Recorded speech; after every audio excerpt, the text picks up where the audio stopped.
समाधान समाधान समाधान समाधान समाधान समाधान।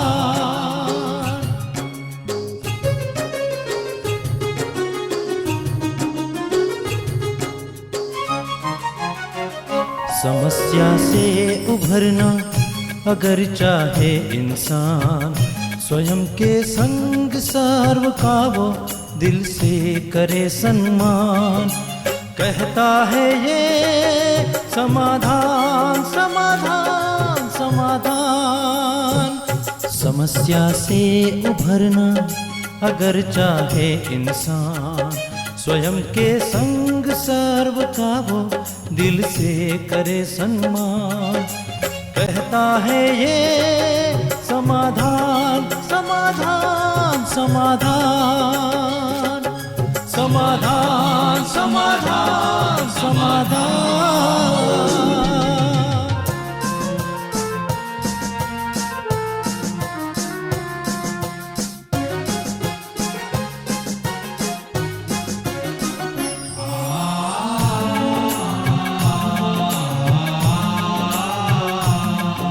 तनाव बन मुटाव की अगन से स्वयं तू संभल ले, है इसी में शान।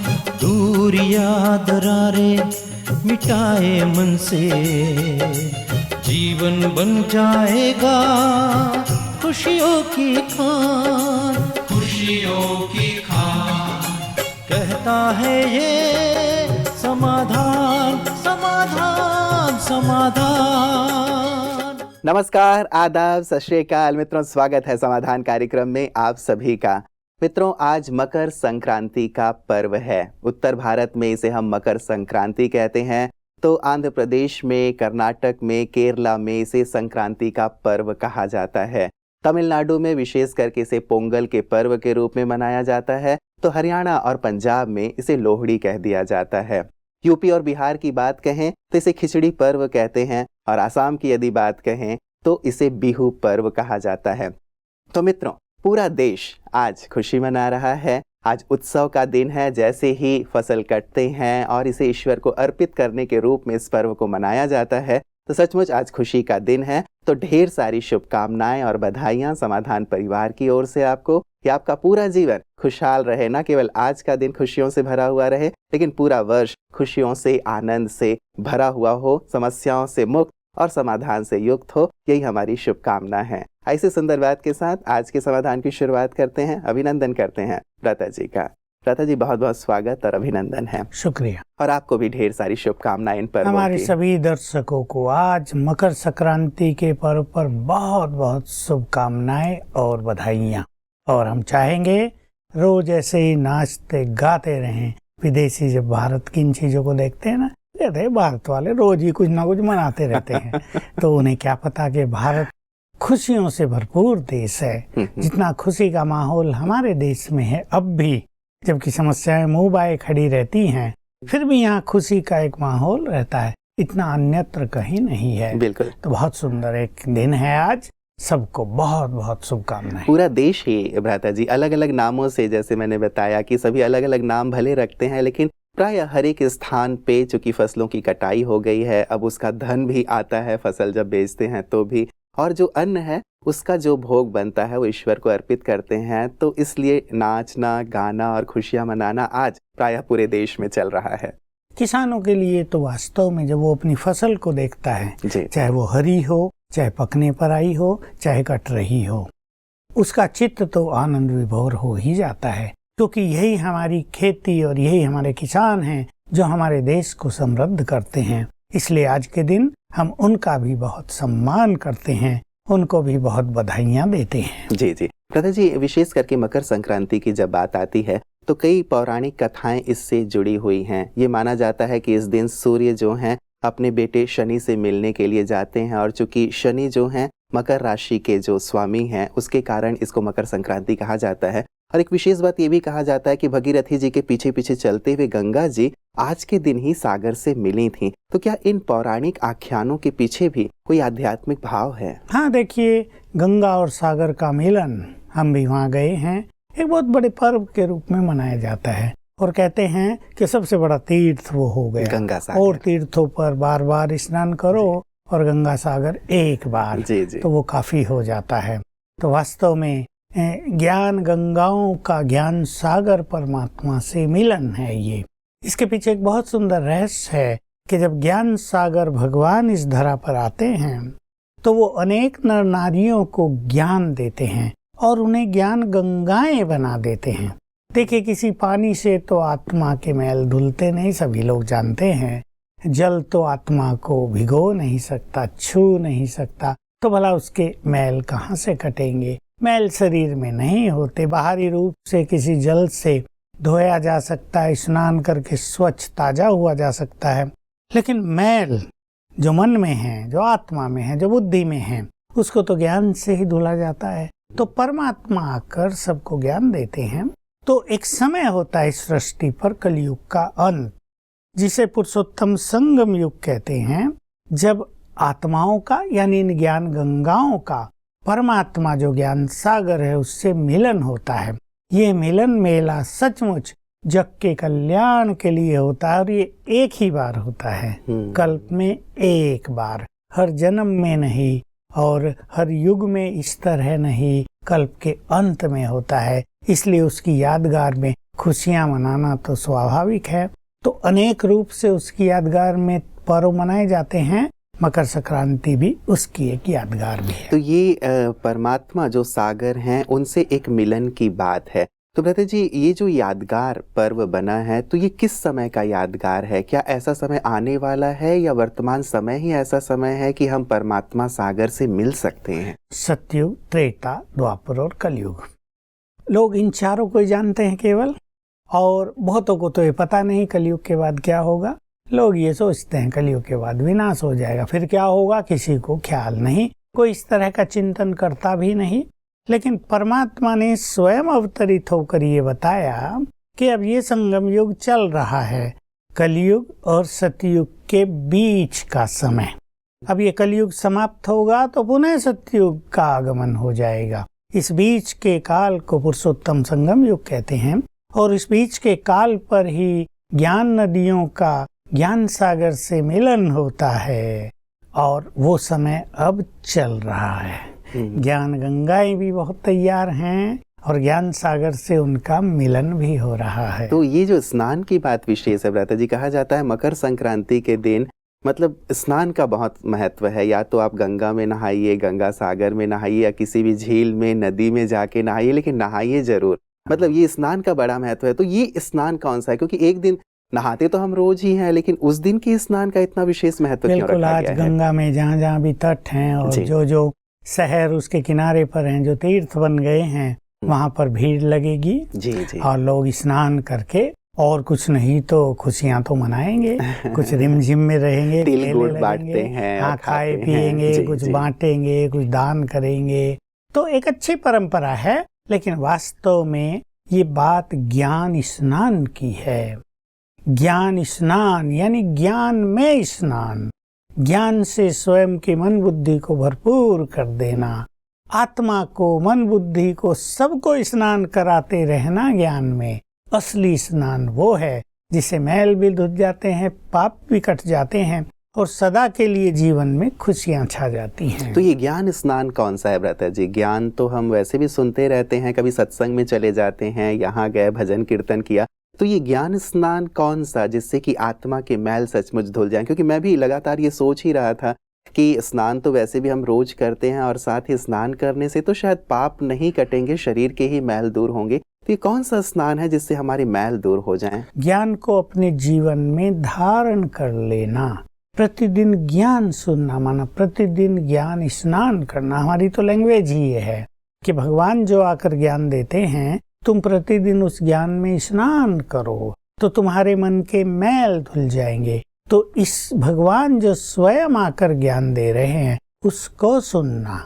शास्त्रों का ज्ञान तो सुनते आए लेकिन मैल नहीं धुले। स्कूल कॉलेजों का ज्ञान भी ले रहे हैं लेकिन पाप नहीं धुले। एक विवेक शक्ति बढ़ी, एक डिग्री मिली, एक अच्छा प्रोफेशन मिला, लेकिन मन को स्वच्छ करने के लिए, आत्मा को पतित से पावन बनाने के लिए जो ज्ञान भगवान दे रहे हैं उसको सुनना, उसको जीवन में धारण करना। इसको करने की सचमुच आवश्यकता है, केवल एक दिन के स्नान की आवश्यकता शायद नहीं है। भ्राता जी, दान पुण्य का भी बड़ा महत्व आज के दिन रहता है। कहते हैं कि मकर संक्रांति के दिन यदि आप दान करते हैं तो उसका पुण्य बहुत ज्यादा मिलता है। तो किस चीज का विशेष करके दान किया जाए? और भारत में तो ये परंपराएं बहुत हैं। किसी भी विशेष दिन अगर ये मान्यता है या पंडित लोग बताते हैं कि भाई इस दिन दान करने से, इस मंदिर में दान करने से, इसके निमित्त दान करने से करोड़ों गुना फल मिलेगा, तो लोग दान करने के लिए तैयार हो जाते हैं कि ले जाओ हमारा सब कुछ।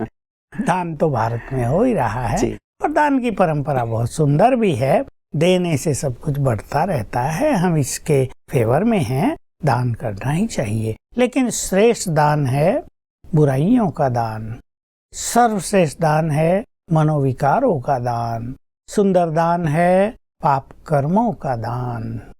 इन दान की बहुत आवश्यकता है। कुछ पाप जो हमसे हो रहे हों, जिसका हमें एहसास हो, उसका सदा के लिए आज दान कर दें।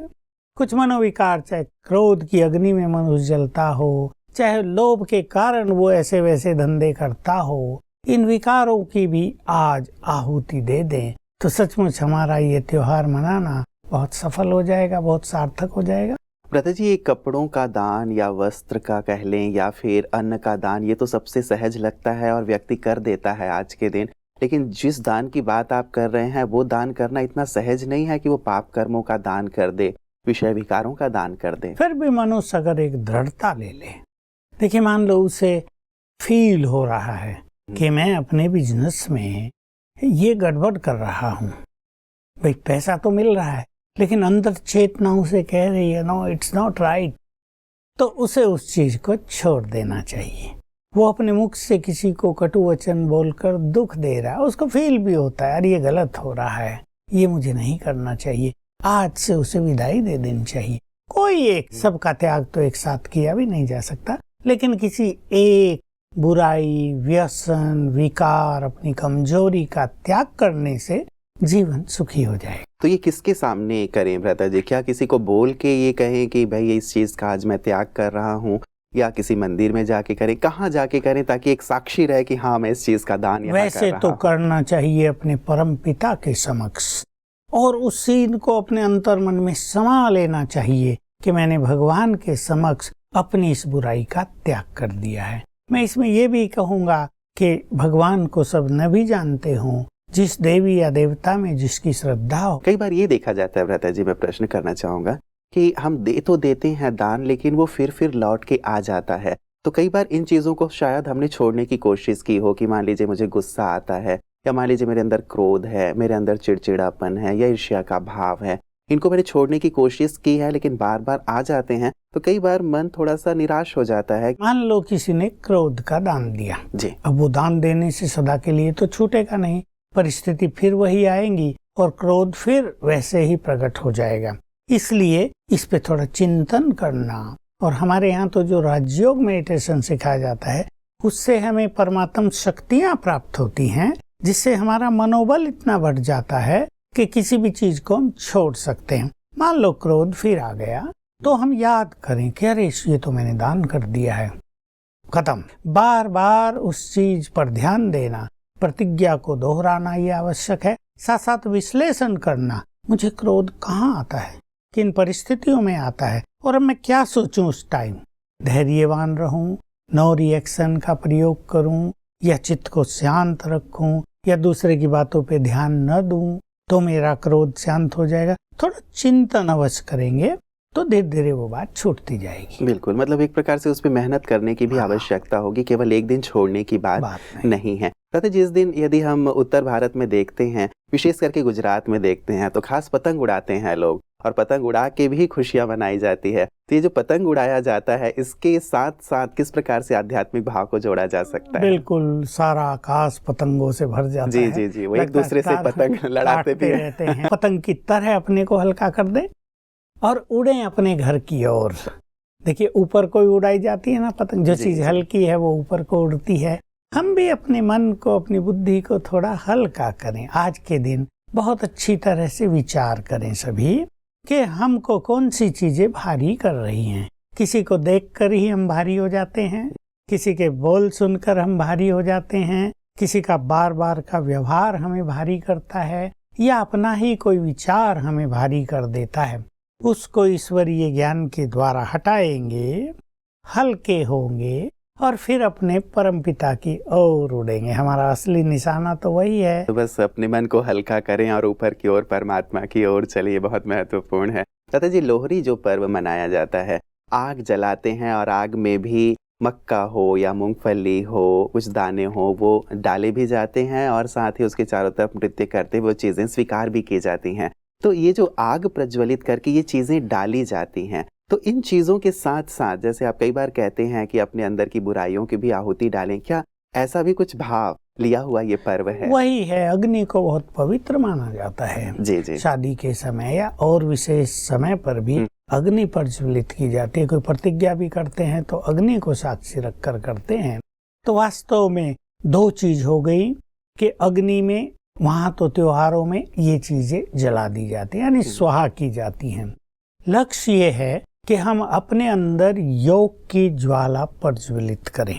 योग सर्वश्रेष्ठ अग्नि है जो चित्त को, मन को, बुद्धि को, आत्मा को पवित्र करती है। इसको योग अग्नि कहते हैं। इसमें हम अपने विकारों की आहुति डालें तो विकार बहुत जल्दी हमसे छूट जाएंगे। जैसे हम बात कर रहे थे पहले कि वो छूटते नहीं हैं, ये बिल्कुल सत्य है कि वो छूटते नहीं हैं बहुत जल्दी। लेकिन अगर योग की ज्वाला जलाई जाए तो ये विकार बहुत जल्दी छूटते जाएंगे। अब अग्नि के चारों ओर चक्र लगाने की तो एक प्रथा ही है भारत में, डांस भी करते हैं, डांस खुशियों की निशानी है।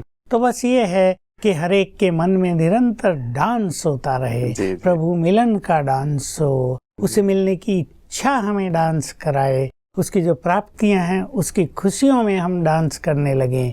आज के पर्व से हम ये सीख लें कि हम तो सदा डांस करेंगे। बिल्कुल, ये बहुत सुंदर बात है भ्राता जी, क्योंकि बच्चे बहुत दिन पहले से ही लोहड़ी गीत गा गा के लकड़ियां इकट्ठा करने लगते हैं आज के दिन के लिए। और ये जो नृत्य होता है सभी मिलजुल करके करते हैं, गीत गाते हैं, नृत्य करते हैं। तो वही मैं पूछने वाला था भ्राता जी, ये नृत्य केवल आज का ना हो, ये सुंदर गीत केवल आज का ना हो, पूरी जीवन ये सुंदर गीत और नृत्य खुशियों का चलता रहे। कोई एक सुंदर सा मंत्र दे दें। देखिए, जीवन सुंदर गीत बन जाए, इसमें संगीत बजने लगे निरंतर और हमारा जीवन खुशियों का भंडार बन जाए। तो इसके लिए यही याद रखना है, मैं तो भगवान की संतान हूँ, बहुत भाग्यवान हूँ, बहुत खुश नसीब हूँ। ये छोटी छोटी बातें तो आएंगी और चली जाएंगी, न जाने दो। बातों का महत्व नहीं है, महत्व तो मेरी खुशी का है। किसी बात के कारण मुझे अपने अंदर के डांस और खुशी को छोड़ना नहीं है। कोई बात भी आ जाए और डांस कर लो तो बात भी भाग जाएगी डर के कि ये तो ज्यादा खुश लग रहा है। भ्राता जी, साउथ में जो विशेष पोंगल मनाया जाता है 4 दिन तक मनाया जाता है।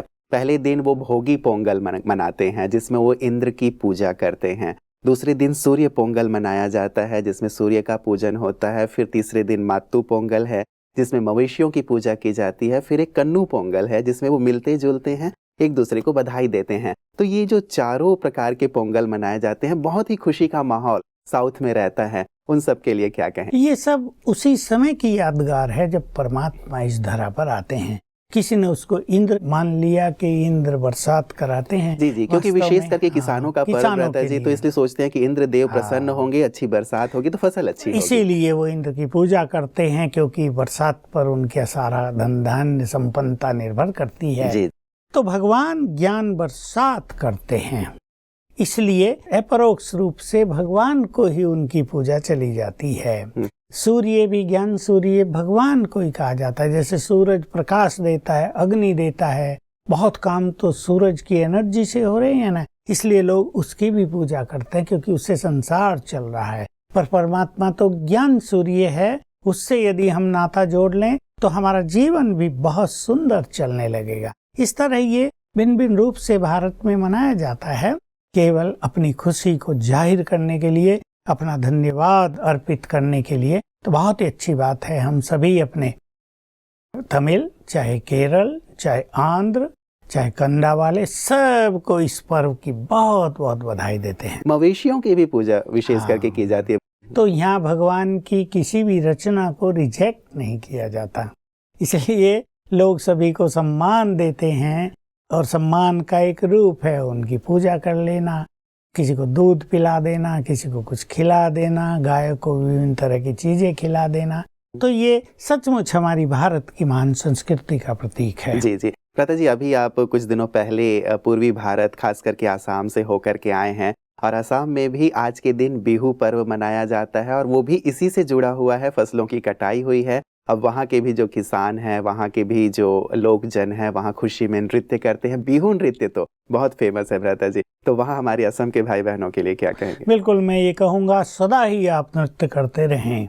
आपका क्षेत्र फसलों से, चाय के बहुत बागान हमने वहाँ देखे, चाय से ही नहीं हर तरह की फसल से आपके सभी खेत भरपूर रहें। और आसाम जिसकी कल्चर कुछ बहुत ही सुंदर है, मैंने भी देखा, लोग काफी जेंटिल हैं वहाँ। भले ही वो थोड़ा उग्रवाद का भी चलता है, वो तो कहीं कहीं कुछ इस तरह के लोग करते हैं, लेकिन लोग जनरल रूप से वहाँ बहुत अच्छे हैं, बड़े सभ्य मैंने उनको देखा, बड़े चरित्रवान देखा, एक दूसरे का सम्मान और सहयोग करने वाला देखा। तो आज के पर्व पर हम उनको हार्दिक बधाई देते हैं और चाहेंगे कि सदा ही डांस करते रहें। बिल्कुल बिल्कुल। और सचमुच भ्राता जी, वहाँ जाना हुआ तो वहाँ के लोग सचमुच जैसे आप कह रहे हैं बहुत ही मिलनसार हैं। तो जहाँ भी जाना होता था तो एक वाक्य उन्होंने हमें भी सिखा दिया था कि आपुनाक लौक पाई बरभाल लागेल, कि आपसे मिलके हमें बहुत खुशी हुई। तो हम जहाँ भी जाते थे, हमारे देश की ये संस्कृति बड़ी गरिमा लिए हुए है। तो अंत में मैं यही चाहूँगा भ्राता जी कि सभी लोगों के लिए, पूरे देश के लिए जो आज इतने सुंदर माहौल में हैं, पर्व मना रहे हैं, खुशी मना रहे हैं, नाच रहे हैं, गा रहे हैं,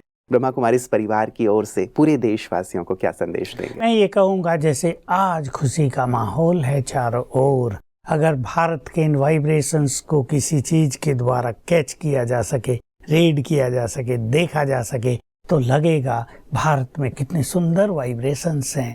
तो हम कहेंगे सभी का जीवन आज से खुशहाली से भरपूर हो, सफलताएं सबके चरण चूमे, जो किसान हैं उनको कोई बाधा ना आए और वो खेती के बल से अपने को, अपने परिवार को और हमारे इस देश को समृद्ध बनाने में बहुत बड़ी भूमिका निभाएं।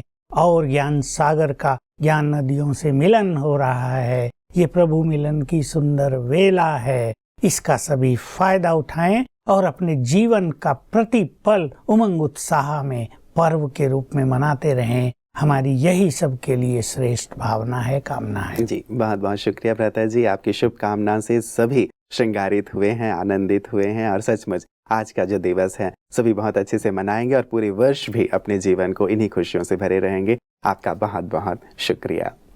मित्रों, आज का दिन सचमुच खुशियों से भरा हुआ है और ऐसा लगता है कि ये दिन लगातार चलते रहें। अब जहाँ पे लोहरी हो रही है, आप देखते हैं पूरे गांव के गांव कितना आनंद मना रहे हैं।